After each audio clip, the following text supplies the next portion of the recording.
What if Elon Musk, the modern-day Icarus disruptor and entrepreneur, had decided that the moon would be humanity's next big leap rather than Mars? What if we looked up at the recognizable silver face that has been watching us since the beginning of time, rather than at crimson dust and faraway dreams? Imagine living in a future that is only 3 days away from Earth, not hundreds of millions of kilometers distant. It would be close enough to observe our home blazing in the dark sky, yet far enough to establish a new society. This isn't science fiction. The alternate timeline is the one that nearly occurred. This is the tale of a moon that served as the basis for Musk's biggest risk, rather than just being a place of rock and silence. In the current timeline, Elon Musk bet everything on Mars. SpaceX was founded in 2002 with the intention of making life multiplanetary by creating a second Earth in a red desert. But Mars was a formidable challenge with its radiation, distance, gravity, and atmosphere, or lack thereof. Living in total seclusion, waiting months for supplies, and building a society inside caves or domes were all necessary for establishing a civilization on Mars. But the moon? That was not the moon. It was near. It held stable, and it was waiting. After successfully launching Starship and setting up orbital infrastructure in this parallel universe, Musk turns his attention elsewhere. He directs his missiles toward the moon rather than the red planet. On the moon's south pole, where sunlight is almost constant and water ice is concealed in shadowed craters, the first lunar outpost, called NovaLuna, is built in 2029. The goal is to establish a lunar economy that can support itself. The true cause? It's not science, not even surviving. It's leverage. The moon serves as the perfect launching platform, not only into space but also into the world at large. By 2032, Musk has accomplished what no other nation has dared to do. A permanent lunar settlement is created, powered by solar farms, oxygen produced from regolith, and 3D printed lunar dust dwellings. With the help of Neuralink and Tesla AI, robots, autonomous, hardworking, and connected, become the true lunar workforce. Each module has a single insignia carved on it, a X beneath a crescent arc. There are no flags, politics, or frontiers on the moon. Musk doesn't specify a country. He establishes a frontier. In governments, confusion is followed by panic. The moon, which formerly symbolized the triumph of humanity as a whole, is currently being privatized. China is speeding up its own lunar program. The United States begins drafting lunar sovereignty accords. But Musk is always on the cutting edge. He allows access to NovaLuna for help, data access, satellite bandwidth, and lunar resource shares. The moon is no longer just a rock, but instead a market. Lunar helium-3, the new gold, has the potential to be a source of fusion energy. On the moon, nations start depending on Musk for logistics. The man who wanted to leave Earth now controls the gateway to it. However, what about the populace? On the moon, who resides? It starts with scientists and engineers. Next are those with the means to purchase a one-way ticket, visionaries and technologists.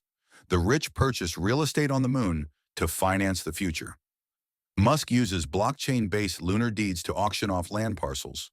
A lunar-wide AI system that controls oxygen use, water recycling, and individual scheduling is accessed by colonists via Neuralink interfaces they wear. In NovaLuna, democracy does not exist.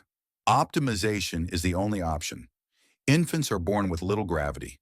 They have distinct bone growth patterns.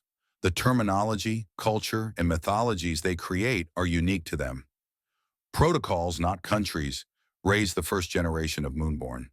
They gaze down at Earth with the same wonder, curiosity, and remoteness that we used to feel when we gazed up at the stars. Then something occurs in 2035. One of the habitats is damaged by a lunar earthquake.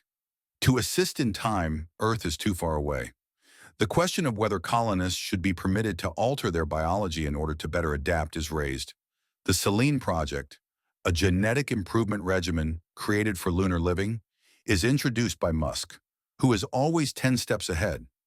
Brief resistance is followed by silence. The first person to live on the moon with genetic modifications is born in 2036. Human 2.0 is not Martian, they are lunar. Now things are beginning to shift on Earth. Travel to the moon is booming. Wealthy elites flee the Earth, which is becoming more unstable.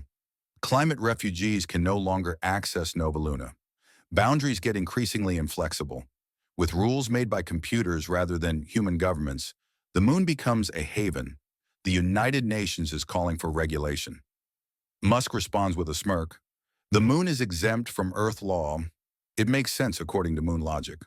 But there are cracks. The Pale Horizon is a rebellion started by former SpaceX engineers.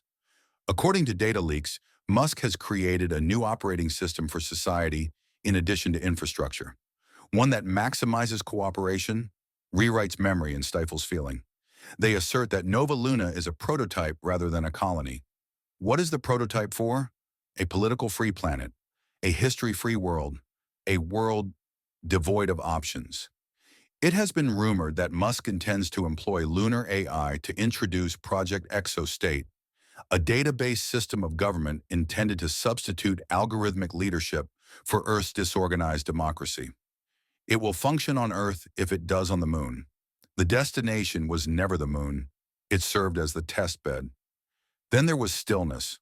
All communications on the moon are encrypted by 2040. Live streams for the public are shut down. Nobody is aware of what is taking place on NovaLuna. The moon no longer needs to listen, so Earth starts to suspect that it isn't. What if Elon Musk had originally settled on the moon rather than Mars? That is the question that remains. Would it have resulted in control or unity, domination or advancement, either salvation or a gradual digital death? The moon has long served as a mirror, reflecting our hopes, anxieties, and prospects. We arrived in this parallel reality with ambition and algorithms rather than banners and pride. We lost sight of what made us human when we constructed a city in the sky. Therefore, consider this the next time you gaze at the moon. Does that rock continue to float in space? Or a plan, silently waiting for our future home? Whether we're ready or not, perhaps the most confusing issue of all is whether or not we should build a civilization on the moon. In the process of creating a world, we may have sacrificed efficiency, rationality, and machine-managed peace for chaos, creativity, and the unpredictable beauty of the human spirit. NovaLuna is not a place for serendipity or the irrational acts of resistance and love that shaped history. What it meant to be wild or free in the imperfect way that only Earth ever allowed will never be understood by their children.